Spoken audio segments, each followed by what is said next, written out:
মিমির আব্বু, জি। তুমি কান্দো কে? না কান্দি না, এমনি ওই তোমার টেবলেট চোখে পানি? না এমনি। কি হলো বলো আমার দ্বারে। নিমের আম্মু জি। প্রায় 4 মাস আমি অসুস্থ হয়ে ঘরে পড়ে রয়েছি বুঝলো। হ্যাঁ। তো 2টা টাকাও কামাই করতে পারি না, 2 টাকা কোনো টাকাও না।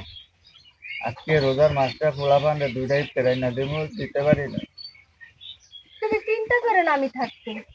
সামনে ঈদ আছে, পোলা পান্ডে দেওয়ার মতো আমার কোনো ক্ষমতা নাই বুঝছো। তুমি ওই ছেলের রাহো, আমি ভাইয়ের বাড়ি যাবো।